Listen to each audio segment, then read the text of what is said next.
Why am I starting Garrett Wilson against Dallas without looking at my notes? Because Dallas defense is just amazing. They're the best in the league. No, That's why. Dallas defense is ass. They're ranked number 32 in the league. Their offense is ranked number 1. The defense gives up more yards per game than their offense puts up, and their offense is number 1 ranked in the NFL for yards, which is wild, by the way. Their defense is so ass.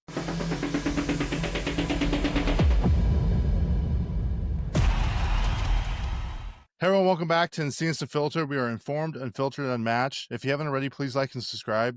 We are official YouTube partners. We announced this last week, but I'm going to reiterate it again. Please consider joining our membership program. It starts as low as 99 cents, and we're in the process of creating a Discord for all the members to ask us questions and just build and grow our community. So in today's episode, we got week 4 recap. We're going to do some boom and bust, PPR format, of course. That's kind of the new norm these days. Week 5 injury report, week 5 buys. Kolby's going to get into some waiver wire pickups. Then we're going to get into our normal week 5 start and sit at quarterback, running back, receiver, and tight end.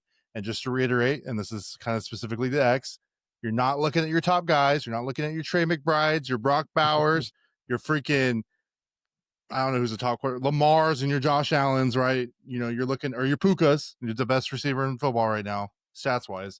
You're looking at some of those mid-tier guys that are going to be receiver 2, flex. So next, we're going to get into our trade targets for week 5, and that's X's section where he's going to probably cat out because he was already catting out before this. Then we're going to get into our week 5 football bets, which is money line, total points, over, under, and then our spread, plus or minus. Then we're going to get into some NFL football news, and then we're going to get into some hot takes. And that'll be it. Week 4 boomer buzz. QBs. We got Dak Prescott at 30.96 points. We have Matt Stafford at 27.4 points. Patrick Mahomes at 23.3 points. Justin Fields at 27.14 points. Wow, Welcome back, wait. Justin Fields. Just two dudes I called out. We're going to say we're going to do good. And look, they're in the booms. Fields and Dak. I will say Justin Fields didn't look that good if you actually watched the game, but his fantasy points, hey, he's a runner and he's a track star, so yeah. Oh, all right, we? bust. No, we're about bad trades around here. All right, bust. Bust, we got Joe Flacco at 3.26 points. He's been regular in this section, in this category, so I hope no one actually has him because I feel bad for you. Next, we got Jake Browning at 5.4 points. Cam Ward at 5.52 points. Man, Cam Ward is a regular here in this QB bust section. And we got Bryce Young at 10.3 points. All right, running back, boom. Ashton Genty, welcome to the list, 33.5 points. Went ahead and did his Michael Myers stance. Boy's goated. That's all I can say. As long as he's staying in that stance, guy's legit. Next, we had Josh Jacobs at 31.7 points. What a Cowboys game. We'll talk about that later. Then you had Kenneth Gainwell at 31.4 points. You know, all those Jaylen Warren owners who didn't take him out.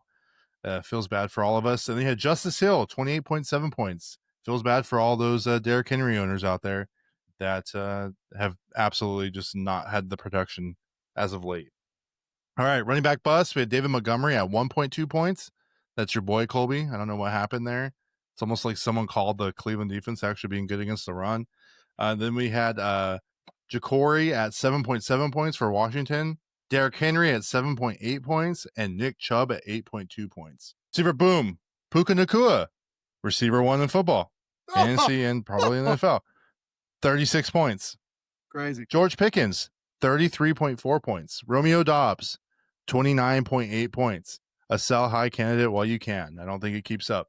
Amon-Ra St. Brown, 26 points. Bust, Ladd McConkey, 2.1 points. A.J. Brown's back on the list, 2.7 points. Devontae Smith, 4.9 points. And Chris Godwin, 5.6. It just came back from injury. I'm not really too concerned about that. All right, last we're going to get into some tight ends very quickly. Dallas Goedert, 19.7 points. Tyler Warren, 18.3. Kyle Pitts, 18 points. Welcome back, Kyle Pitts. Darren Waller, 17.7 points. And your bust, Isaiah Likely, 0 points. Okay. I'm looking at Kolby. Jonnu Smith, looking at X, 2.6 points. David Njoku, 3.1 points. And Juwan Johnson, both you boys, 5.8 points. All right. Next, I'm going to try to go over this quickly. So normally on the week 5 injury report or the injury report, I'll go through and kind of just name the most recent ones. This week, I'm just going to kind of break it up so you know some of the bigger dynamic players who are hurt at each position. So for the week 5 injury report, quarterback, you got Lamar. He's probably not going to play this week. Jaden Daniels, he should play this week. JJ is still out with his ankle. And remember, Joe Burrow is probably out to the end of the year. I don't think he comes back with how bad they're playing. Running back, Jalen Warren's out, and he's on bye week. Aaron Jones Sr. is out. Tyrone Tracy is out, and Tajay Spears is still on IR, but he might come back this week. Receivers, Malik, out for the year. That sucks. CeeDee Lamb, he's still out for a couple more weeks. Mike Evans is still out for a couple more weeks. Ricky and Juwan Jennings are still questionable. I don't think they'll play, so keep that in mind. Scary Terry's supposed to be coming back this week. Calvin Austin III's hurt with a shoulder injury, but they're on a bye week, so nothing to worry about there. Darnell Mooney got hurt in the Falcons game. Cedric Tillman's out for the Browns.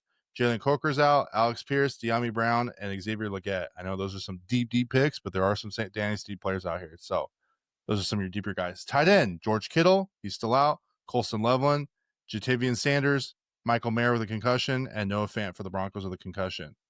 And even though I kind of picked on this already, some of the players that we've seen out for the season, Malik Neighbors, he's done. James Conner, done. Najee Harris, thought he was going to be done before the season even started with his eye. He's done. And Tyreek Hill, if you watch Monday Night Football, that boy's done. Dislocated knee, that was nasty. Tore the ACL. That boy's knee was... Tore everything. It was pretty clean. Is his career done? He didn't need surgery. Is his career done? Like, do you guys think it's over, or what are you guys thinking about this? Nah. Tyreek, no. I think his agent came out today and said 32, that 33 he's fine. I think he won't be as fast. I think that's kind of all he is, though, is he not? He'll still be the speed. Man. No, he still has decent hands, too. He'd be probably transitioning more into like an OBJ role where he's just going to go to a team and try to win a championship, in my opinion. I think for not as much money. Yeah. That's eventually, after this contract, for sure, he'll be the little, wide receiver mercenary that just goes in the slot and does whatever. Perhaps a reunion with Kansas City is my prediction. For sure. But his agent did say that he's coming back next year. And he doesn't need any additional surgeries. So yeah, we'll see how that goes. And then lastly, really quickly, I just wanted to get into some week 5 buys. So Atlanta Falcons have a bye, Chicago Bears have a bye, Green Bay Packers have a bye, and Pittsburgh Steelers have a bye. So if you see some people that are on the list, that's why they're on bye week. All right, Kolby, give us some of your waiver wire pickups for this week. All right, so some waiver wire pickups now. We had a lot of injuries. We got some buys, so it's going to be a little long, but I'm going to get through it pretty quick. First, 2 quarterbacks, Justin Fields. I don't know who said to pick up Justin Fields, just wait on him. I don't know who said it on here, but he's also the running back. You guys couldn't tell for New York Jets, so definitely pick him up if he's still out there. He's probably not. Another guy, Dak Prescott. Yes, he is highly rostered, but you could have seen some upset managers kind of drop him after his last 2 weeks and kind of be done with it. So be on the lookout for him as well. Going into some running backs. So this first guy, I believe, is the number 1 pickup on the week. Someone I mentioned just last week about his snap percentage is Woody Marks. Yeah, 69 yards, 17 carries, and a touchdown. He had 4 catches, 50 yards, and another touchdown. So again, Joe Mixon, not looking like he's probably not going to be coming back at all this year. If so, maybe at the end, but he's not going to be relevant at all. So Woody Marks, definitely be looking out for him. We have Rachaad White or Sean Tucker. So if you guys seen the news, Bucky Irving went in for MRI. We haven't really heard anything else on that, any more reports. Rachaad White is rostered a lot in some leagues, so don't be surprised if Sean Tucker's still out there. And I'd say if Rachaad White's taken, definitely pick up Sean Tucker. And if you need to, you can drop him. But I believe personally Sean Tucker's going to get those in between carries, those really heavy carries that Rachaad White really can't take anymore. And the next guy, Kendre Miller, 65 yards and 11 carries. He's finally healthy after 3 or 4 years in the league. And there are some Kamara trade rumors going around. So with his age coming up, Kendre's their future. Why would they not just see what he has? So that's kind of the deal with Miller. The next guy, Romeo Doubs, Jordan Love's red zone target. He is on bye, so be on the lookout for people dropping him on waivers this week. Just because he's on bye, they don't want to use him or they want to pick up someone else. He's going to be a pretty easy pickup. Some more wide receivers, Wan'Dale Robinson, Darius Slayton for New York Giants. Obviously, Malik's going to be out for the rest of the year with that devastating injury. So I personally lean Slayton. They just paid him. They just re-signed him to a contract. And Robinson, does have those games throughout the year. It's 1, 2, maybe 3 games where he just absolutely goes off. But I think Darius Slayton is going to be the more consistent target for Jackson Dart. Another guy I've highlighted every single week. He has 5 catches in every single game or 5 targets. And this last week, he had 7 targets. Again, it's Alec Manor. Again, it relies on X's guy, Cam Ward. I don't know what's going on over there, but hopefully Cam Ward picks it up. Poop. It's only 4 weeks. It's only 4 weeks. He's just a rookie, so we can't put him down just yet. In the amazing words of Cam Ward, the Titans are ass. Yeah. That's all. That's you don't like seeing that from your quarterback. Yeah. You don't want to be seeing that. Oh no, I love seeing that because he's calling it what it should be. So I'm all That's for true. it. That's true. And we got Malik Washington. So I believe that this is the most interesting and mysterious pickup of the week. So we have Tyreek going out. We have Malik Washington. He does run screens. He does run jet sweeps, kind of like what Tyreek did. So with Tyreek gone, there's going to be a lot of targets opened up to him and some other pass catchers on the team. So it's going to be very interesting. If you got an extra spot or two on the bench, you don't really know who to pick up. You can pick up Malik Washington, kind of just wait and see a week or two, see how the targets kind of divvy out. And the last wide receiver is Jalen Tolbert. So he caught 4 of 6 targets and some very clutch moments in that Green Bay Packers game where they almost upset the Packers.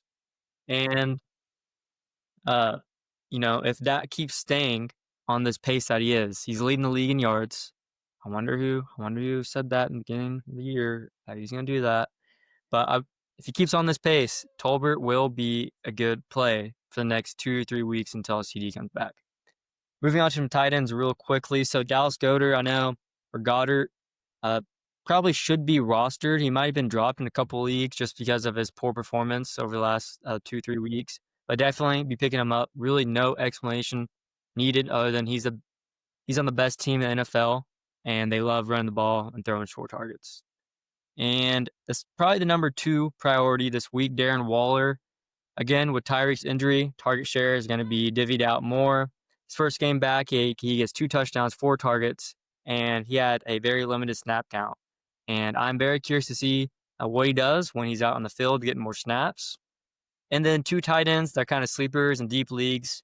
Maybe you're on a bye or you have Hawkinson. Hawkinson isn't very good right now, but Britton Strange and Theo Johnson. Strange is offering a good floor, averaging around 45 to 50 yards a game, with Theo Johnson getting 5 targets in Dart's first game. So we could see a little bit of some chemistry between Theo Johnson and Jackson Dart. Johnson, really good prospect, has a lot of potential, but just hasn't really got the opportunity yet. So excited to see what he does there. Some defenses real quick is the Colts versus Las Vegas, also known as Geno Smith throws 3 interceptions every other week. So I'll be looking out for that. We have the Browns versus Minnesota. Minnesota lost their center, their left tackle, and Wentz got sacked 6 times last week. So it's not looking very pretty for the Vikings right now. And then the last defense that you could pick up that is lowly rostered is the Arizona Cardinals, and they get Bryce Young. So we're going to see if Bryce Young can pick it up. But as of right now, it's looking kind of sketch. But yeah, that's all I got. And I do want to point out that this week is very important, especially with all the injuries and the buys happening. It's your chance to pick up players with extreme upside and players with sleeper potential that can really win your leagues in the long run. So my advice, stay locked in, really stay optimistic because it's a very, very long season. So yeah, Rod, that's all I got for the waiver wires today. All right. Next, we got our starts and sits at each position, starting at quarterback. I got Drake May at Buffalo. So our boy Chad down in Florida, he loves him some Drake May. He's a big Tom Brady guy. He's been telling me all year that Drake May is a top 10 quarterback. I don't know just yet. I think he's top 7 in fantasy, but Buffalo gives up a lot of points to the quarterback, and Drake May, he loves to rush the ball. So I think he has upside this week in that matchup. He's proven to be viable with his rushing upside. You're sitting Brock Purdy, and honestly, against the Rams, and I don't know if Brock Purdy's even playing. And I'm going to kind of touch on the Niners and Brock Purdy here in a little bit in our NFL news section, or maybe our hot takes. But he looks awful. He's hurt, and so is everybody else, and it's a divisional game. So even if Mac Jones is playing, who I think is the better quarterback right now, I don't think it's worth playing him against the Rams. It's just going to be too tough of a matchup, and the Rams are probably the best team. Or not probably, they are the best team in the NFC West. Actually, you starting at quarterback this week. Quarterback, I'm starting Jared Goff against Cincinnati. Cincinnati just looks like a mess, even though they have one of the greatest wide receivers in Jamar Chase there, who is just amazing in every single way. But Cincinnati's just absolute garbage right now. The Lions are looking not like the Lions from last year. However, they have still shown potential flashes of who they once were. So I think Goff will be all right. I think Cincinnati will go 3-and-out very quickly, which should give Jared Goff a lot of opportunities. You are going to sit Carson Wentz against Cleveland. As Kolby said, the Vikings lost their center and left tackle, and Cleveland has a monstrous D-line, which is going to get nothing but pressure and absolutely annihilate. So I agree with Colby's little take there. And Carson Wentz is not the guy you want to play this week. All right, Kolby, who you got starting at quarterback this week? So I'm starting my boy Justin Fields, aka New York Jets running back, against I knew that was my coming. boys, the Dallas Cowboys. Pretty obvious. Justin Fields is going to run the ball everywhere. He's probably not going to throw a ton, but he'll probably get a rushing touchdown, maybe 2. And he's going to hyper-target Garrett Wilson. And the Dallas Cowboys defense is just absolutely terrible. And yeah, I think Justin Fields is going to be pretty decent. And then I'm sitting Jackson Dart. So a lot of people are saying they want to start Jackson Dart because of the matchup, but he does have no Malik Neighbors. We have no idea what's going to happen now. He has rushing upside, but honestly, after seeing some of those hits he took, they're going to be like, hey, we don't want Russell back in. Like, chill out a little bit, So I'm sitting Jackson Dart, but it is very intriguing. I really want to pick him up just to see, but I'm just going to keep my distance for now. I think personally, I really like him just with his rushing upside. I was really pessimistic about him last week, but after seeing him play, he didn't do bad last week, man. No, he didn't do bad. He's definitely better than Russ right now. Yeah. And him and Cam Scatabo have a really good chemistry going. I don't get it, but they do. It's wild to see online. So you never know. He might just dump it off to him and let Cam do his thing. Because Cam's a yak guy for sure. So it'll be interesting to see what goes there. All right, starting at running back, I got Devon Achane at Carolina. I wouldn't say he's the best running back, but I think he has a really good matchup this week. I think with Tyreek Hill going out, a lot of these Miami players are going to have a lot of big boom for them, just having more targets and more opportunities. And honestly, it's an easy run D. Carolina's a really favorable matchup, and I think he does really, really well, whether he's going to rush the touchdown or receive a touchdown. I think that's my prediction for that game. You're sitting Jordan Mason at Cleveland, and I kind of say this for every player every running back that's playing against Cleveland. Cleveland's D is very good. They shut down the run. They shut down David Montgomery. They shut down Josh Jacobs. They're shutting down these high-end running backs, and I do think I wouldn't consider Jordan Mason a high-end running back, but I do think that they will stop him as well, and as well as his backup that went off last week as well. X, who are you starting at running back this week? Starting at running back, I'm actually starting Judkins against Minnesota.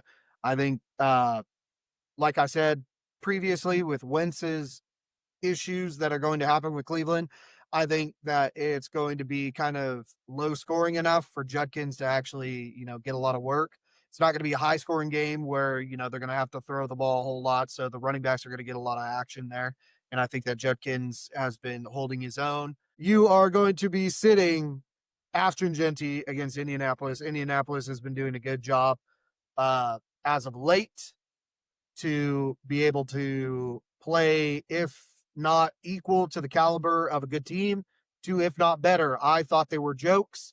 In all honesty, I really did. And then they played the Rams, which I think we can all agree that the Rams are going to be a playoff team. And they held their own. The Colts just shot themselves in the foot. Only reason why they lost that game, in my opinion, they should have won it.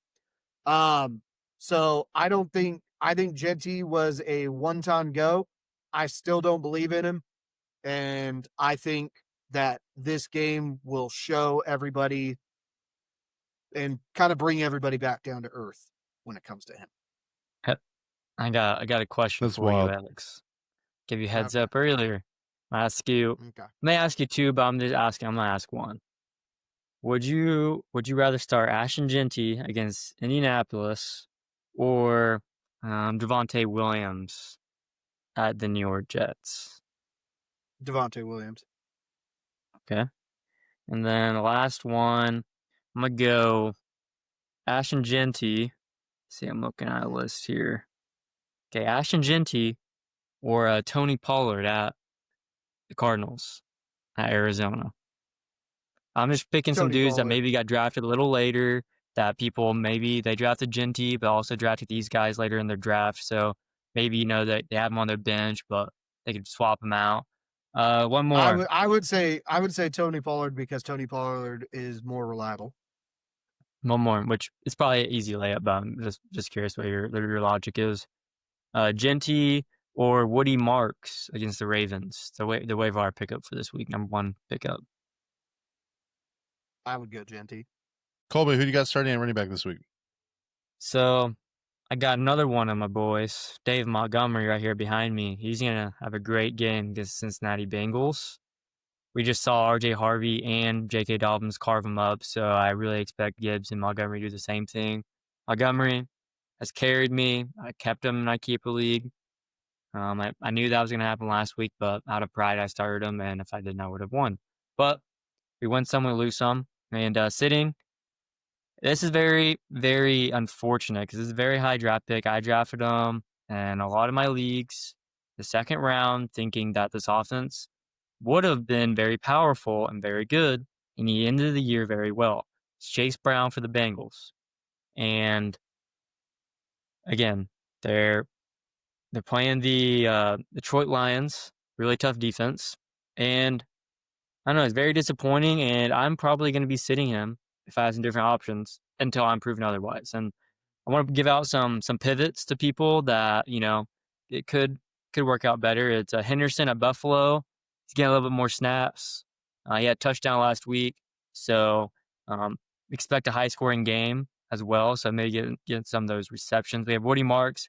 I'd play Woody Marks at Baltimore. Their run defense is terrible and very, very nasty, but I'd probably play a consistent floor of Kareem Hunt at Jacksonville over Chase Brown. So those are some pivots that I'll probably end up going to, unfortunately.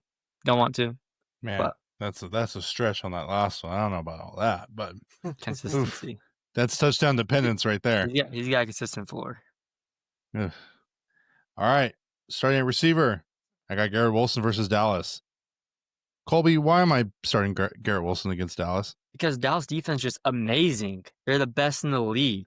No, Dallas defense is ass. They're ranked number 32 in the league. Their offense is ranked number 1, but they put up, the defense gives up more yards per game than their offense puts up, and their offense is number 1 ranked in the NFL for yards, which is wild, by the way. Their defense is so ass. Yeah, Garrett Wilson.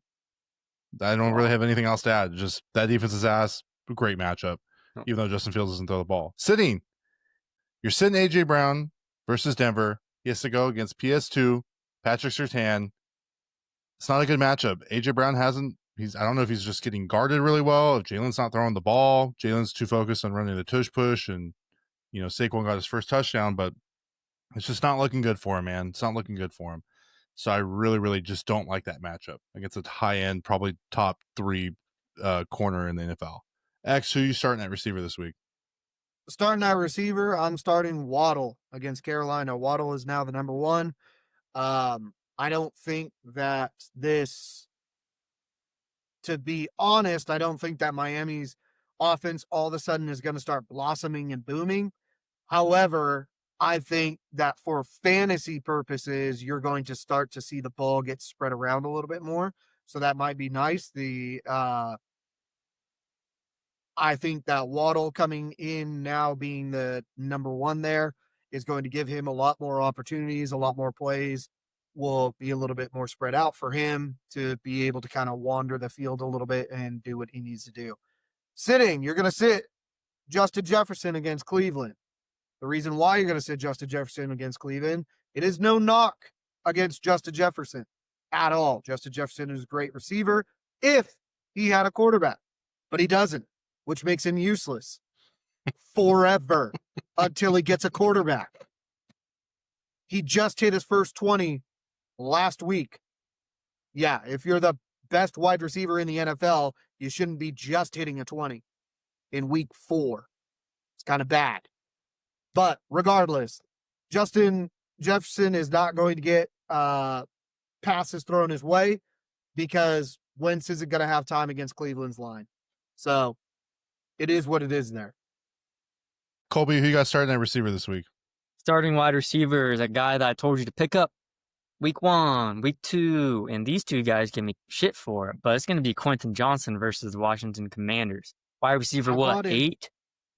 11 targets this last week, and he's averaging almost double-digit targets from Justin Herbert. Like, this guy is breaking out, and hate to say it, but I think he's the wide receiver 1 for that team. I hate to say it, because sitting this week, I'm sitting Ladd McConkey just because he's not being used. I really don't know what's happening. Harbaugh got there and said, man, this Quentin Johnson guy is actually kind of cold. We're going to start using him. Oh, wait, he can't catch. Then all of a sudden, oh, wait, he can catch. Okay, yes, we can use him. So, yeah, sitting Ladd McConkey. Some pivots. You can do Xavier Worthy at Jacksonville, Jacoby Myers at Indiana, thinking maybe that's going to be a high-scoring game, or at least the Colts are going to put some points on him, so Geno's going to air it out. Maybe throw 4 interceptions on the way, but and then, like we mentioned, Jalen Waddle. You could have Ladd and Jalen on your team, so I'd really just pivot to Waddle from McConkey. All right. Next, we're getting some tight ends. The guy who I got starting is Darren Waller at Carolina. As X likes to call him, my lazy pick. It's my duh. It's duh. Tua likes throwing the ball to him, and he's upgraded because Tyreek Hill's out. It's kind of the thing with all the Miami players. He's waiver wire target for me, probably number 1, and in general, across the leagues, if you don't have a decent tight end, because I do zero tight end draft usually, and go after him. You're sitting Juwan Johnson versus New York Giants. They're good against the tight end. It was kind of weird to say because the New York Giants, in my opinion, are pretty ass, but I don't trust New Orleans. I don't trust Juwan. He's kind of fallen off a little bit, just a bit. And I just think there's better options this week rather than him if you're going to stream somebody. X, who you starting at tight end this week? Tight end, I'm going to start the boy Kincaid going against New England. I still like New England. However, I think Kincaid is a little bit overdue for one of his breakout games, and I think that this is going to be the game going against New England. This could possibly be a high-scoring game, in my opinion. If Drake May shows up, then this could be a little bit of a shootout, and I'm actually kind of a little excited for that. Sitting, we're finally giving up on the boy Ertz against the Chargers. Chargers are a really good team right now. They're starting to click on offense. Their defense is starting to figure it out and kind of be a little bit of a nuisance for a lot of teams. And Ertz, even though Jaden Daniels has the possibility of coming back, right now, I think it's safe to let Ertz go, maybe ride your bench a little bit. If you're not really fond of having 2 tight ends, then just let him go. It's okay. You'll be all right. And especially this week, Ertz is just not really a good matchup. Kolby, who you starting at tight end this week? Start tight end. It's another one of my boys, Jake Ferguson, on the Cowboys. Going against the New York Jets. He's getting a lot of targets with CD out. So, again, this is kind of segueing into the next segment. Jake Ferguson is a trade high, so if you have him, let him go off, then trade him here pretty soon. And sitting Hawkinson, he's been very disappointing. I have him in about 2 leagues because I thought he's going to start hot, and that's not the case. And as we've mentioned several times, Wentz is going to get sacked. They have no O-line, and old man Wentz can do it. So I'm sitting Hawkinson this week. All right, last we're going to get into our defenses. I'm starting Arizona D versus Tennessee. X, why am I starting Arizona D against Tennessee? Because the Titans are ass. Amen, brother. Titans are ass. Without looking it up, do you guys happen to know, either one of you guys can answer this question, what rank is the Titans offense this year? It's got to be 32nd. 31. 31. Can you name the team whose offense is more ass than the Tennessee Titans without looking it up? I'm going to say the Panthers. Come on, name me a team whose offense is worse this Cleveland. year than the Tennessee Titans. Oh. It's the Bengals. Believe it or not, it's the Bengals. The Bengals are ranked 32 Wow. this year in offense. I thought they'd be a And- little higher just because the first game. I thought so with too. Joe Burrow. Yeah, I You thought would they think. would be at least 30. They're not. At least. They're not. Wow. Wow. That's why I'm not picking up Jake Browning this week. He's ass. Anyways, Tennessee offense is ass. Arizona has a really good matchup. I think that's an immediate waiver wire pickup this week. And sitting, I said it last week. I'm going to say it maybe every week. I don't know. We'll see how much I want to get online after all the memes I make. But you're sitting the Cowgirls at New York Jets and literally anybody else that the Cowgirls play against because they're ranked number 32 this year in defense. Offense, great. Defense, ass. X, who you starting this week at defense? Defense, I'm going to start the Rams against the 49ers. Brock Purdy is ass. Ass. Yeah. All they have is Christian McCaffrey right now. The 49ers are riddled with injuries. It's rough. It's rough for them. And the Rams have a really high-powered offense where I think they're, Kyron Williams and Puka and all of them are just going to do good work. So I would not feel comfortable starting them. Sitting, you're going to sit Denver against Philadelphia. Philadelphia is still a good offense, even though they don't use their positions correctly. They don't use their wide receivers correctly. They are still a force to be reckoned with. So, sitting Denver against Philadelphia would probably be your safe bet this week. All right. Kolby, who you got starting at defense this week? So I'm starting Detroit. And can anybody answer why I'm starting Detroit? Because Cincinnati is what? Offense is ass. Ass times 3 on our starting defenses. So pretty obvious. Don't know what's going on in Cincinnati. Actually, we do. We just don't know why they're not scheming to where they throw it in 1 second or do a bunch of dump offs because that's the only thing they can do to win games. All right. A simple sitting three-step drop is all they need. Literally, that's it. And sitting Tampa Bay versus Seattle Seahawks. Seattle's getting pretty hot. Sam Darnold, he's playing okay. He's maybe starting to heat up like he did last year. So it's very interesting to see. We have Jason, they have two-headed monster in Charbonnet and Walker. And some pivots is going to be Arizona versus Tennessee, which I already mentioned. It's going to be Colts versus Geno, or the Raiders, but mainly Geno because he throws 4 interceptions a game. And then I would mention Cleveland versus Minnesota. Next, we're going to get into some trade targets. I think I'm going to save some of the more football talk because I think there are some teams that we could probably talk about in the news section that could probably use a trade, like actually non-fantasy relevant stuff. Right. So our trade targets are going to specifically be for fantasy football reasons, not necessarily like teams. Yeah. I'll just go very quickly. So this is X's segment. He is the trade master and also the tight end guru, self-proclaimed on the tight end guru. But I don't know if anybody actually gave him that title. But for sure with the trade targets, this is his section. So I know he's very excited and he's been building up all his pent-up energy specifically for this. But very quickly, buy low. You're buying low on Jamar Chase. Jamar Chase has not gotten the ball. I don't like it. BTJ, first time he hit 10 points. No way. Still don't like it. Chris Godwin, he didn't have a very good game. Buy him low. I think he's going to do very well. And Derrick Henry. Derrick Henry has a fumbling problem. Now he doesn't have Lamar Jackson. And now Justice Hill is getting more touches and more fantasy points than him. So if you can, buy him low while you can. Selling high. You're selling high in Justin Jefferson. He had his first 20-point game. Sell him high while you can because he has no quarterback. And I really don't like him for the rest of the season unless they trade for Kirk O'Chains. Rome Odunze, bye week this week. Sell high on him. He's been a touchdown machine. I don't know how much longer that lasts, but hey, you never know. Maybe Ben Johnson finally figured it out. Emeka Ibuka, I'm selling high on him. Chris Godwin and eventually Mike Evans is going to come back, so there's going to be a big competition for targets. So if you can sell him high while you can, I say do it. Colby's talked about Woody. I think if you trade Woody and you got to sell him high, do it.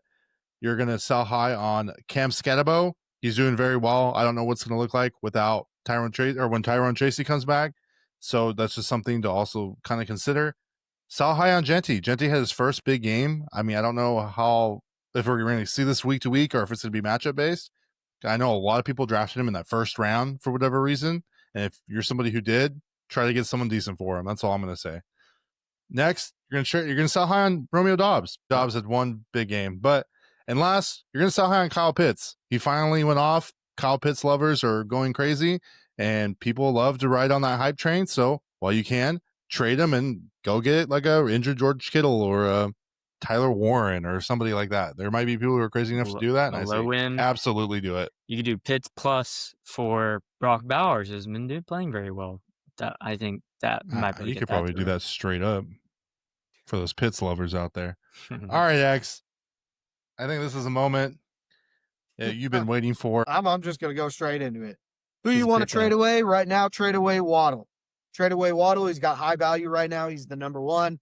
You can get him. You could sell him away for probably his top stock market right now before he starts to play, and people will panic and pay a hefty price for him. Same with Dak Prescott. Trade away Dak Prescott. Is he doing well? Yes. But as was mentioned previously by our on-screen Cowboys fan, the Cowboys love to play to the skill level of their opponent. So if they are going to play well, Prescott will play well. If they're going to play crappy, Prescott will play crappy. So capitalize on what you can for him right now. Who are you going to trade for? You're going to trade for Mike Evans. He's injured right now, so you can get him kind of at a little bit of a discounted price, which will be good. And you also want to trade for Pittman. I think trading for Pittman right now is going to be a good idea. It's going to help get you into playoffs, I think. And, well, you know what? We'll talk about that come next week. But regardless, Pittman, I think, is going to be a good one to trade for right now. You could probably still get him at a lower rate than you will come the end of the season. So, your tips are going to be, I'm gonna do two of them before I get into the main two ones here. The tips of trading. All right, injuries, capitalizing on injuries of your opponents. If your opponents right now have Malik Neighbors, Tyreek Hill, they have these George Kittle, these players that are getting injured, capitalize on their injury. Look at what they have. Look at what they need now. Because they're now going to need the position that is injured. So take advantage of their weakness. That's how it works. This is a ruthless business.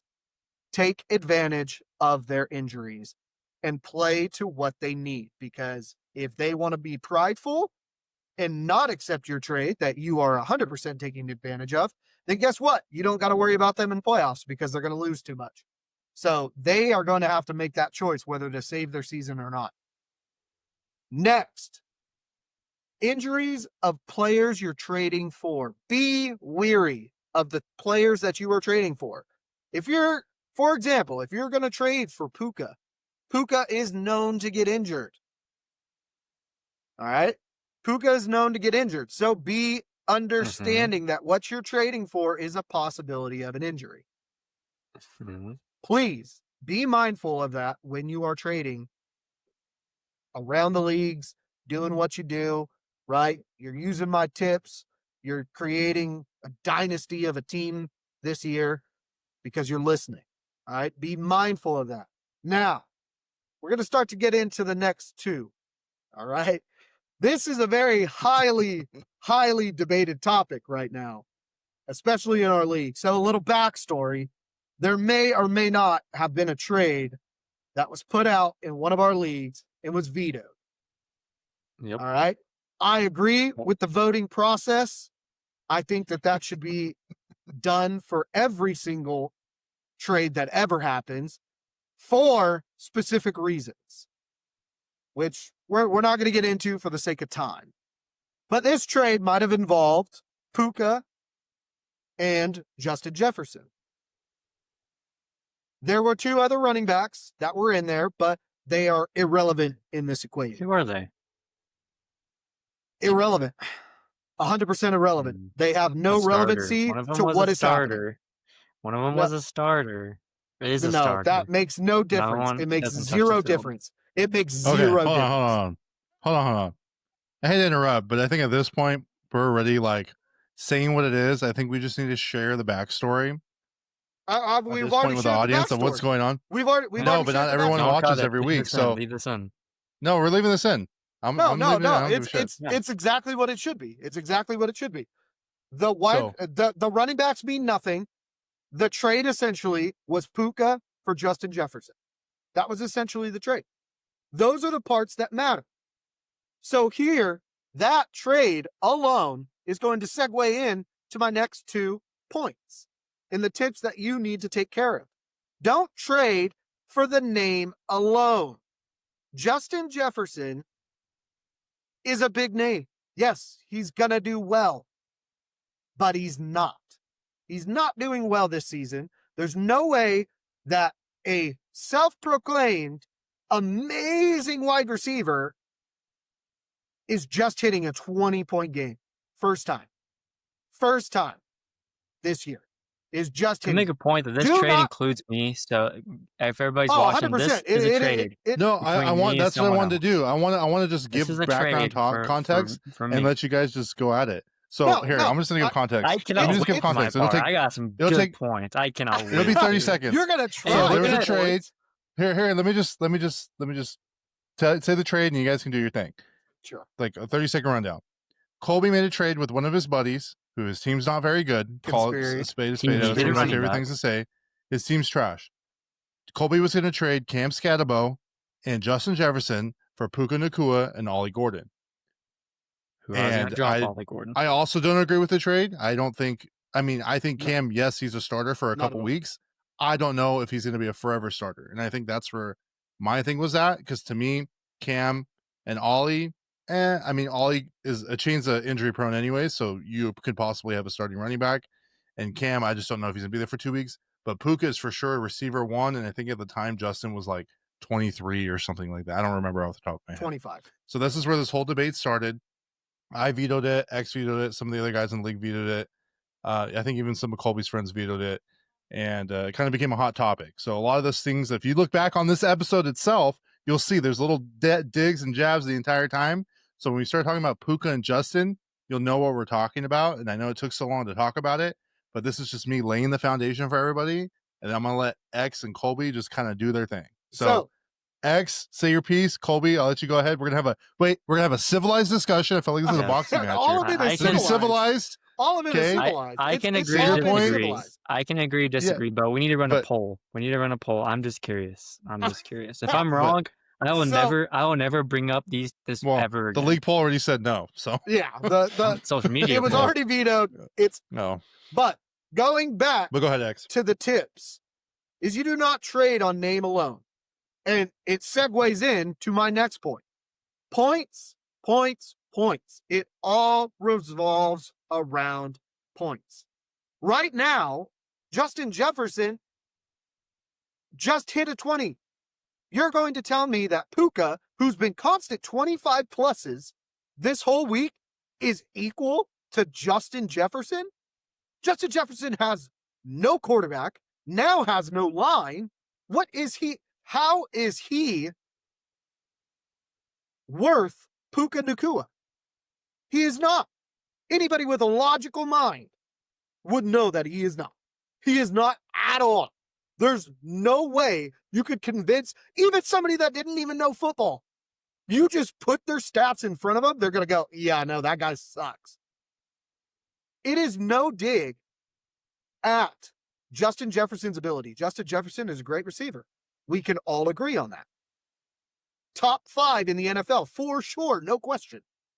But if he doesn't have a team around him, it means nothing. Puka has a team around him, a healthy team. Puka is going to do well, and I am not going to allow a trade to go through that breaks the integrity of the game. The integrity of the game being, that's like me trading Stephon Diggs for Quinston Johnston right now. You just wouldn't do it. Or Jamar Chase, who hasn't even hit double-digit points, getting traded for Quinston Johnston. That just sounds like a dumb trade, doesn't it? Real dumb trade. But Jamar Chase is amazing. He's one of the best wide receivers. So, if anything, I'm getting a steal. I'm getting a steal for getting Ja'Marr Chase. It makes 0 sense. Points matter in fantasy.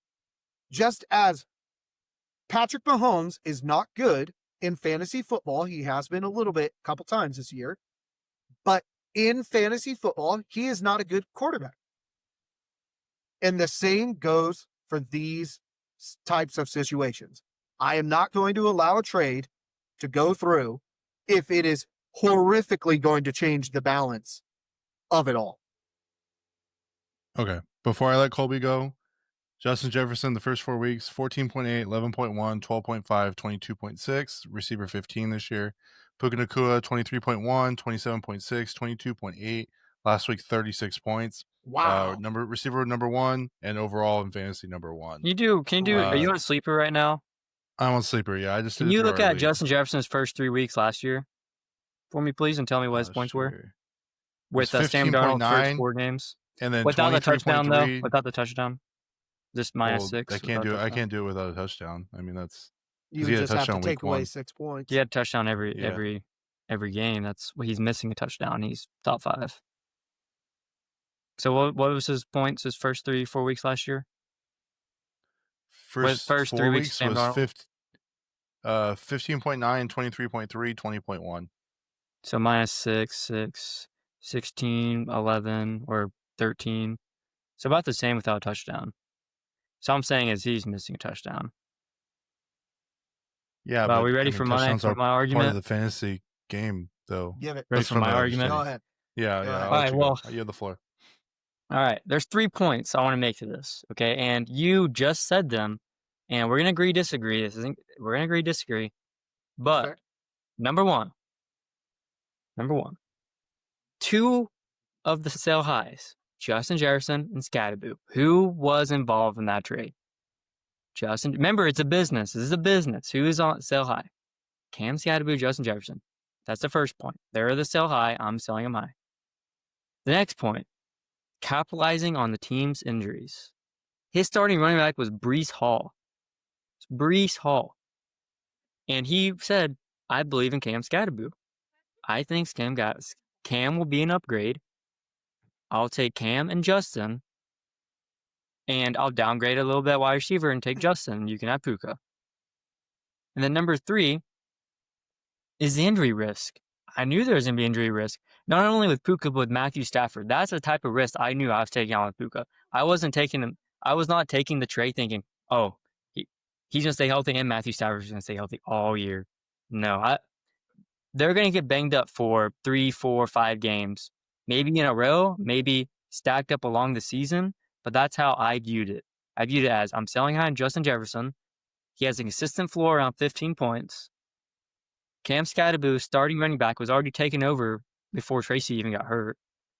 And then you had the injury risks of Puka and Matthew Stafford and the other team's needs. So there's 4 points right there why that trade technically makes sense, as well as the value is dead even on any fantasy calculator you go put these names into. Dead even. So that is my point. We can agree to disagree, but I'm very curious. I love to see a social media poll, and not because I want to be right, but I want to know if my logic's right. If I'm completely wrong, I'd love to know if I'm wrong so I can change my strategy for future trades, if that makes sense. I really don't care about the right or wrong. I'm just want to make sure that I'm consistently thinking of this correctly, if that makes sense. You guys agree? And I 100% agree. I am not taking this personal by any means, because if I started doing that, then I got some real psychological issues I might need to work out if that was the case. My thing, and the reason why, in my opinion, we have the veto trades is to protect people from themselves. This guy, in my opinion, I don't know your boy. I don't know how well he knows football, but I am protecting him from making a stupid decision. He's very well. He's played in the league that I can match over the past 5 or 6 years, and he's consistently been in the championship 2 of those 5 and in the playoffs every single year. He's a dude that his name It- is Aaron. He will call his shots, and most of the time he's right. He calls them, and yeah, that's why that I didn't think anything. I didn't think it was Right. collusion. I honestly, I thought it was a pretty even trade, to be honest. But yeah, I have nothing else. I mean, we can agree to disagree. So Right. be No, civil for about sure. it. And I mean, I'm totally cool if we want to do a poll for any of that. I'm totally okay with it. The poll will not decide the trade goes through or anything. I'm just curious for my the trade already got vetoed, which is fine.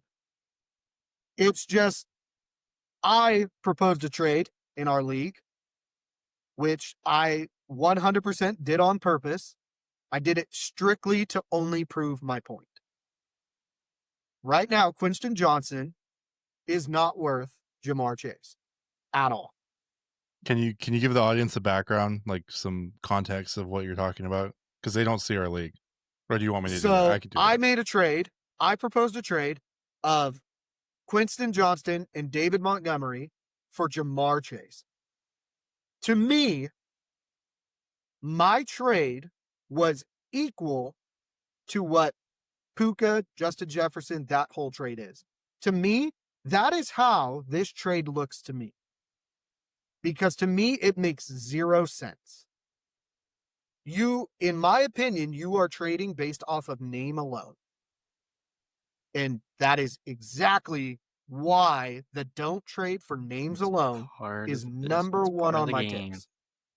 Because for me, you are trading a guy who has not hit 20s until this week for a guy who consistently hits 20s and hit a 30 this week. Where Quinton Johnston has hit nothing but 20s and Ja'Marr Chase hasn't even hit double digits. He has hit double digits in week 2. He had 36.5 points. Who did? Ja'Marr Chase. When he had Burrow. Cool. Regardless half Burrow, of that. half Browning. Huh? It was half Burrow, half Browning that game. Right. They were down before Browning came in. We all know, as we could see as we progress on, that majority of that was Burrow. But regardless of the point, is that trade is exactly how I saw the Puka and Justin Jefferson trade, which is funny to me because right now this trade is essentially going to go through. So people are fine to approve this trade when one of us is getting screwed, but when we try and step in and protect somebody else to not get screwed royally on a trade, all of a sudden we're the bad guys. I'm just saying, doesn't make sense to me. The logic here doesn't make sense. And my logic could be 100% wrong. Just as Kolby said, and I'm okay with that. Maybe I'm looking at this all wrong. I could 100% be. But in my opinion, trades are here to protect people from not letting the trades go through, to protect people from their own, I'll put it bluntly, their own stupidity. 100%. Because right now, nobody's protecting me right now, which is crazy. Well, I haven't voted yet because I'm the commissioner and I'm waiting to get, if there's 5 on one end or the other, then nobody's protecting me right now, but I was more than willing to put myself out there to protect somebody else from making, which I believed was a horrible trade. So, just for context, as I'm watching this full switch right now. Yeah. So for I'm just saying, one of us is a nicer guy than the other. So that's all I'm Sleeper. saying. So I just want to, for context, and so we use the Sleeper app, and Sleeper, mostly like ESPN, NFL, Yahoo. Usually, there's like some sort of trade that you can veto. For some reason, I don't know why, but Sleeper didn't allow me to do that as the commissioner. Is strange. So I put a poll, which makes sense now. Like last year, I had a family league that someone made a trade in, I didn't see it, and then it never went through. But now it makes sense why. Which my bad, family. But yeah. So for me as the commissioner, what I did is I put a poll up and I just allowed people to vote, and however they're going to vote is how they voted. Kolby's trade didn't go through. X, I haven't taken a look. Usually I'm kind of like, I'll be the 6th no. Usually to me, if it's like pretty even, I don't really care. I'll push it through as long as everyone's like, yeah, that's cool, whatever. Right. With X's trade, X is getting ganked, and that is what I told him. I don't agree with I it, was so for okay me, I'll with be a no. And just like with Kolby's, I said no for not all the same reasons that X said. For me, it was more just points basis. I said that for me, if he would have traded like Lamar before he got hurt for Puka, then to me that makes sense. A number one quarterback for a number one receiver, I would have had no problem with that, and it is what it is. But with that being said, Justin Jefferson in week 3, he wasn't a sell high candidate. He was my buy low candidate. Yes. So I said, if you can get him for cheap, I think this is the time to get him. Now he just popped off with a big game. Granted, it's with Carson Wentz, and now that their offensive line's hurt and JJ hasn't been very good, I'm still on the fence about Justin Jefferson in general until he proves me, he could prove me very wrong. I mean, Justin Jefferson is good. Something against Justin. But I think that's just where my head was at and why I said no. And it's not necessarily like me picking on you or me picking on Aaron or anybody like that. It was more specifically just, I mean, I do agree with X on the points thing. Or, if you traded for like Puka for like a number one running back, he's like, hey, give me Bucky, right? I think you have Bucky in that league, or am I wrong? I'm asking Kolby, I don't remember. I'm not sure. I'm in so many leagues, dude. Let me look. Well, the point is like, what if you're trying to Bucky. sell high on someone that's had a really good 4 weeks, like JSN or someone, and you're trying to buy low on Brian Thomas Jr., who hasn't had a lot of points? You're saying you'd veto that because the points don't add up? Is that for Brian logic? Thomas versus JSN? Absolutely. Yeah, JSN's way more valuable right now. You veto that though, saying someone's you're selling high on JSN and you want to buy low. Yeah, but I think there's other candidides because BTJ is not viable right now. So even though he got drafted high, someone wants to call their shot and say he's a buy low. I think he's better long term. He has a better playoff schedule. I'm going to trade for him now so I can get him now and trade JSN. You're saying you guys would veto that because that's unfair? I think whoever's getting BTJ is going to be significantly at a disadvantage. But I don't think that's fair. But if he knows that, like he knows that is the thing. But that's what the whole voting process is for. If people don't agree with the trade, they could just vote no, and that's it. That's insane. And you guys would veto that. That's in my opinion. We can disagree and move on. Well, no, for sure. But we're trying to explain our logic, and like I said, in my opinion, that makes sense. In my opinion, I'm 100% protecting the other guy because that throws off. If I was in a league where these types of trades were happening consistently, I would 100% I'd bow out of that league because that's a horrible ran league to me. To me, that's a horribly ran league. Your commissioner is not supposed to be a tyrant, but at the same time, they're supposed to keep the integrity and competitiveness of the league. Where when you have trades like that going on, bro, that's awful. There's no competitiveness of the league. In my opinion, that's just me. That's just me. Maybe some of us are more sticklers than others, but if I was having to go against this guy that all of a sudden got Smith-Njigba and he traded away Brian Thomas, I would be pissed. I would be horrifically pissed. Yeah, as a logic. Because that's the guy I'm now going to lose to when I could have beat him. Yes, I honestly don't think the voting process should go into, this guy's team gets better. There's always going to be a team that gets better from the trade, but realistically, 100%. They're both going to get better. But I think it's how much that's a trade better. tip. You're going to lose. You're going to lose trades. That's the problem in most people's leagues, is that no trades happen is because everybody wants to win. And I can think of the last 4 of 5 trades, the fifth one being veto, because I was actually somewhat winning that by about 100 value points. I lost every single value. I didn't get the best player because I was trading away the really good player for 2 middle tier players because I needed players that made my team better. It filled in voids. Right. It filled in spots in my team to where I didn't have to start someone with a 6-point floor, where I can get someone with a 13-point floor and a wide receiver with a 15 and trade someone that scores 25 points. So it kind of evens out point-wise when you combine the two for a team at the same time. That's the logic. 15 plus around 14, 15 for both of them. That's 30. The wide receiver you're trading away gets anywhere from 20 to 30 on a weekly basis. So really, you're spreading out that 30 across 2.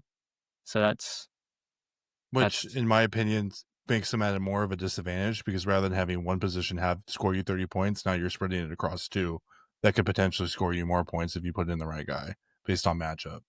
And I think that's where my head goes is like, I don't like 2-for-1s personally. I would rather do they have to 2-for-2s. happen. You have to not necessarily. You have to have 2-for-1s. Not necessarily. 2-for-1. No, but no. listen, If you would have traded Lamar for Puka, it would have been fine. You can't do that because he scores 30 and Lamar scores 20, 25. No, I will say, Lamar can score 30 though. I do agree with Kolby that 2-for-1s. That's how I do a lot of my trades. You have to. I do 2-for-1s a lot of the time. Because 2-for-2s are basically 2-for-1s because you have someone that's really good and someone that's really shitty. Then you have one, like you have a 1A and then a shitty player and then a 1B and like a 2A. Right. And you trade across. That's basically a 1-for-2 because the shitty players either going to get dropped or never touch the starting lineup. I hear what you're saying on that, and it makes complete sense. It makes complete sense. The problem is when you're trying to use that to cover up, you completely ripping somebody off, that's where I veto. Because I interject and say, I see what you're trying to do. I see that you're trying to cover it up, and it's not going to happen. Because if you just did Puka for Justin Jefferson, no, that's not an equal trade. That's why I said the entire time, take away the running backs, because you were trying to cover it up. That's just my opinion. Is you were trying to use the 2-for-2 to cover up what you were actually doing. That's what the actual trade was. That's the basis of fantasy football trades. All of my trades, I trade 2 players for 1. All of my trades. Look at the trade right now. I trade 2 players for 1. I do that every single time because I can afford to lose the depth where he needs the depth, which is why I do that. Okay. I think everyone has different philosophies on trades. Yeah. Well, even mine's different from the both of your guys' because, I don't know. But all right, I will 100% concede, and I know we're not trying to say who's right and wrong here, but I will 100% say that you were right if Justin Jefferson beats out Puka in fantasy points this year. 100%. Ooh. I will say I was wrong, and you will be the reason I forever change my fantasy logic. 100%, and I'll tell everybody. I like this. I'm leaving it in this. No, 100%. There's a man named Kolby, and that man has changed my entire thinking. Because just as you think that what you're saying is correct is exactly how I feel about it. We're both passionate about why we believe we're right. So is Jamar Chase for Puka fair? No. Is Jamar Chase for Justin Jefferson fair? Yes. I agree because they're both in this. They're both in the same situation. Okay. Well, that's kind of where my head's at. I'm just asking because Jamar Chase plus a starting running back. No. I wouldn't trade that for Justin Jefferson. One across. Because right there, Justin for Jamar. Right. The way that I see that Justin Jefferson, but points wise, it doesn't Jamar add up Chase across. Neither does Puka. But okay, let's just move on because we're gonna keep going. We're just going in a circle. I'm ready. I'm just saying that's just where my head's at. I just think they both have shitty quarterback positions. That's it. Here's the thing. I actually like Rodney's scenario because I feel like that also makes us look at it in a different light. We would say that Justin Jefferson and Jamar Chase would be okay because they're both in similar situations. And yes, Justin Jefferson has more points, but they're both in the same situation where I feel like the guy who's getting Justin Jefferson thinks, you know what? The rest of his schedule is solid. And I think I'm going to get the better value. Where the other guy's like, you know what? Burrow might come back come fantasy playoff times, and I can capitalize on that. You're literally explaining the exact logic we had with the Puka. He's like, JJ's going to heat up. Puka could get injured, and I get a starting running back. It's the same logic you just explained. So let's just move on. All right, you guys can kiss and make them later. Week 5 football bets. We got money line, total points, aka over under, and spread. First game of the week, we got Thursday Night Football. San Francisco 49ers versus Los Angeles Rams. The Rams are favored by -5.5. The total's 47.5.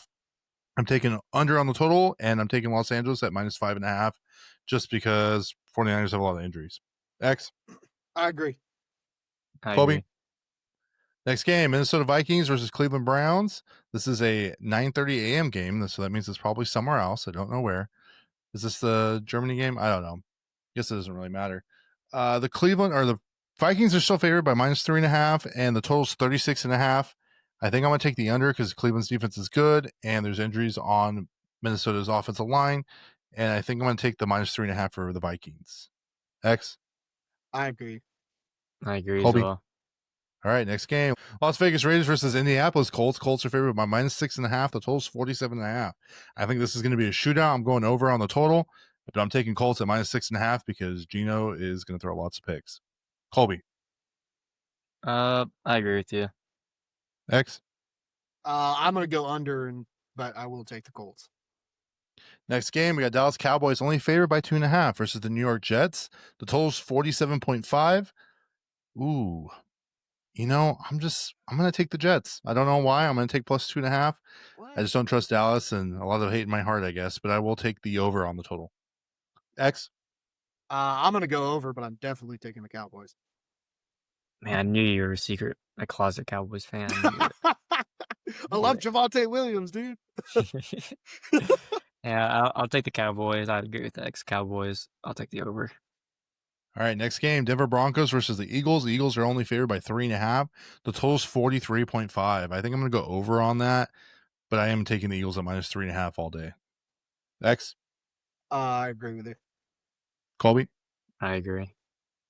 All right, next game, Miami favored by -1.5 versus Carolina Panthers. The total's 44.5.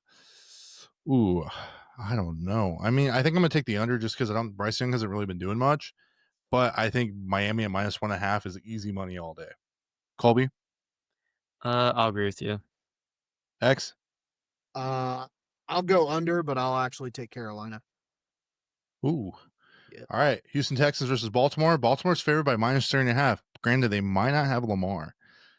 The total's 43.5. I think I'm going to go over. I have faith in Cooper Rush, so I'm taking Baltimore at -3.5. Kolby. I agree. X. I'm going to go under in Baltimore. All right. Next game, New York Giants versus the Saints. Saints are favored by -1.5 points. Wild. Is this the first game they've been favored all year? The total's only 40.5. I'm going to take the over on that. I don't think either of their defenses are too crazy. Their offenses will probably throw the ball, but I think I'm going to take New York at +1.5. Kolby. Yep, agree. X. I agree. Next game, Tennessee versus Cardinals. Cardinals are favored by -7.5.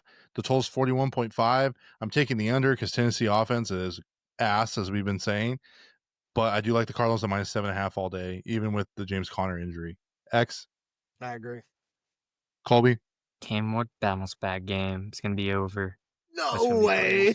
Over? I love your That's optimism, wild. brother. I That's love your wild. optimism. All right. Next game, Tampa Bay Bucks I hope you're right. versus by the Seattle way. Seahawks. Huh? I said I hope Colby's right. Oh, that's I wild. really do. All right. We got Tampa Bay Bucks versus Seattle Seahawks. Seahawks are favored by -3.5. The total's 44.5.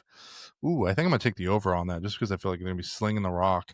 And I am going to take Seahawks at -3.5. I just think their defense is better. So, Kolby.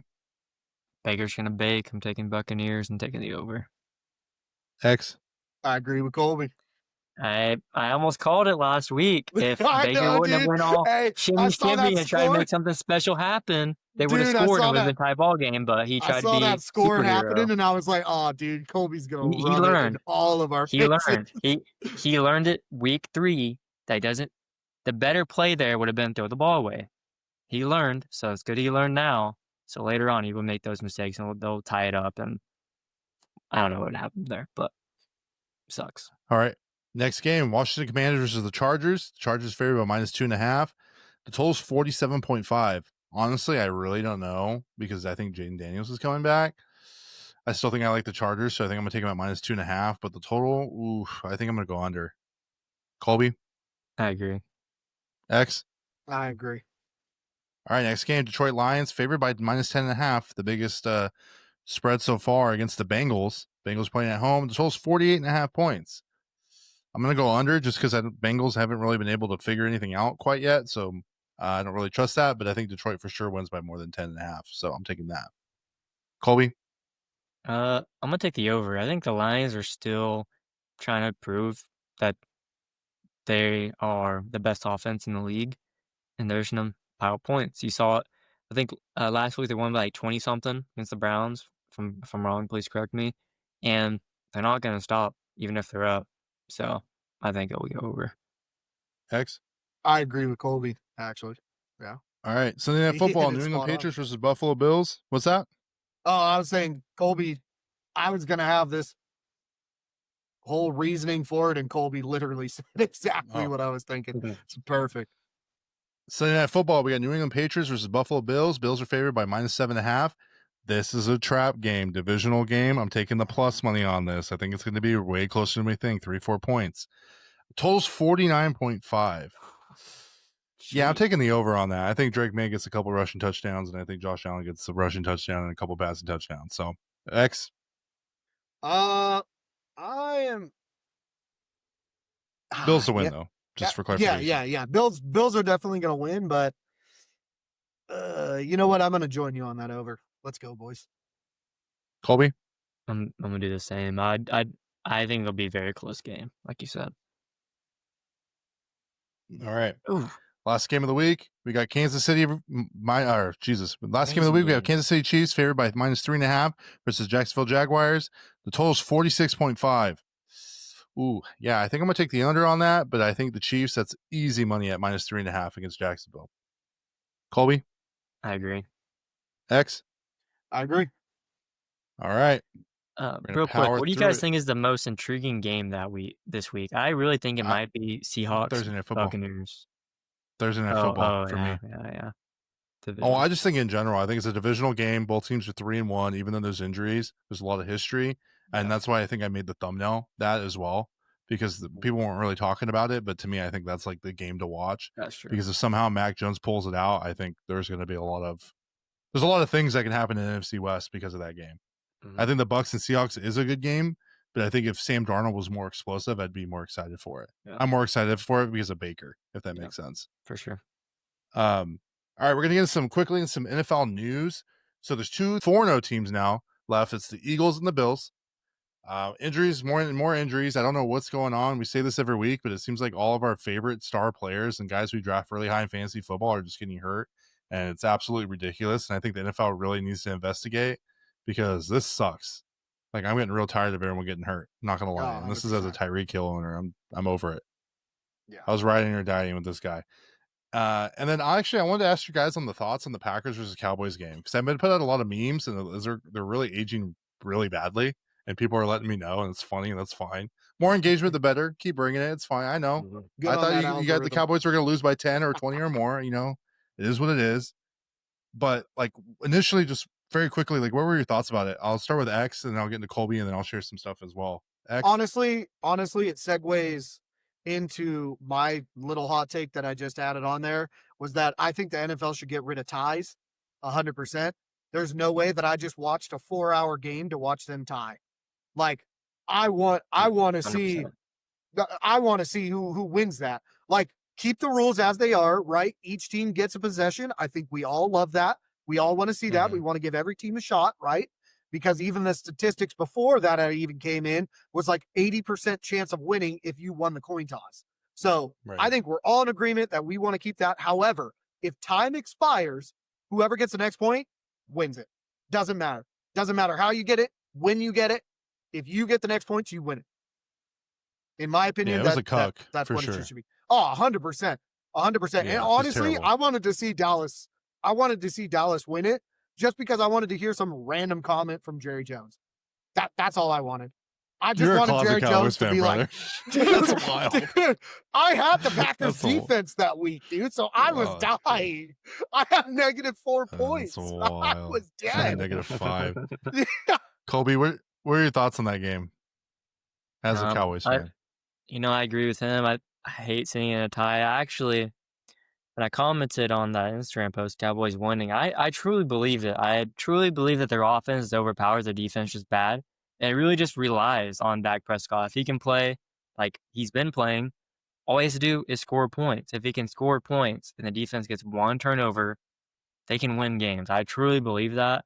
But at the same time, it's just like really annoying that our defense just sucks. And they need to make some moves or something. But yeah, it's unfortunate. It's showing why pressure matters in a game for defenses. Yeah, 100%. They need defense. And it doesn't help that their cornerbacks, they keep getting injured every other week. And I was about to say, isn't Bland injured? Yeah, Bland, Diggs are all dealing with injuries. Yeah. My thoughts on the game, I just, my posts aged like milk, as everyone like to say. They said, hey, bro, you can still take it down. I'm not taking it down. The more you comment, the more you view it, the better it is for us, the more exposure. I don't care. Call me a clown. I don't give a shit. It's like, thanks for the views. Move on. Cowboys for the rest of the season. I made a bet with the boy Angel. I don't think you guys make the playoffs, so that's our lunch bet or gentleman's bet, whatever you want to call it. It was a good game. My wife's a Packers fan. She was going through it. I mean, I do think we should have had a winner, so I agree with you guys. I think they need to figure that out. That could have been like an all-time great game, in my opinion. Oh, yeah. It was for sure the best game I've watched this year. I will say that. So, that's all. Honestly, that's all I got to say about it. Especially watching George Pickens just destroy people's fantasies. Oh, dude, that won me my league. That won me my matchup. So wild. It was great. That was great. Wild. Poor Bobo. Shout out to Bobo. Bobo's going through it right now. 2 leagues, Pickens and Jacobs kind of just ruined his night. No, but 100%. All right, we got some hot takes. I already talked about the Cowboys-Packers game. So I was like, I don't know if people can see it here, but we got a little Niners helmet right there. So I'm a Niners fan. It's not a really big surprise if you've been watching the show. And I literally have it in my notes. 49ers rant, aka Super Bowl window closed. So all I want to say about that is I kind of was really holding on to this hope as a Niners fan that they were going to figure it out. Bosa was coming back. Ayuk was going to come back. We brought in Robert Saleh. Brock Purdy was going to, figure it out. George Kittle's healthy, or George Kittle was healthy. And I think now after losing Kittle, Juwan, Ricky, Trent Williams is banged up, losing Nick Bosa for the year. Ayuk might not even come back. I think at this point, I think it's officially can be said that the Super Bowl window for the 49ers is done. Like, it's cooked. I don't even think there's a if and ands or buts about it. If they somehow squeak into the playoffs, I don't think they're a strong enough team depth-wise or just star talent-wise. Christian McCaffrey is just one injury away from everything falling apart. But I think if they can somehow trade for Trey Hendrickson, I think things change. I think that's our last glimmer of hope for anything to happen, but I still don't think we have the depth. And then I wanted to ask you guys, who's the worst team in the NFL? In your opinion, just Titans. Kolby? Titans. So for me, I think I got to say it's the Oakland Raiders. I don't know what you guys have been seeing, but that is some of the worst offensive line work I've ever seen in my life. And some of the worst quarterback play I've ever seen in my life. Geno Smith is ass. He's not Mr. Consistent X. He is ass. I'd rather have Jameis Winston. Bring back Ryan Fitzpatrick, okay, Harvard graduate. Bring that boy back. I'd rather him go on my team and throw 5 touchdowns and 5 interceptions. But all right, Kolby, give us some of your hot takes. I do believe the Cowboys can make the playoffs, and it relies on Dak Prescott. If Dak Prescott can continue being the league leader in yards, they will squeak in. And that is because the Commanders, Eagles, obviously. The Giants, they're the Giants, all right? We're just going to mark them out, even though That's fair. Don't worry about them. That's fair. And then, so the only other team we have to worry about in our division is the Commanders, and our division is Commanders, and they have no run game. So even if they do play the Cowboys, I really don't. What do you expect Bill Krosky-Merritt to run for 125 yards and 2 touchdowns? Dude, I mean, he was a really high prospect, but I don't see Chris Rodriguez doing that. I really don't see them running the ball heavily. And I think they just QB spy Jaden Daniels. If they were smart, they'd QB spy Jaden Daniels and walk down the middle of the field. And I don't know. What are some on the brink playoff teams right now? They're on the brink, including the Cowboys, that would have to be in consideration for that 7th, 8th seed, 6th seed. The 49ers. And I think the 49ers will do it over the Cowboys. That's what I think we're knocking Cowboys, out because of the tie. The Bucs are going to win their division.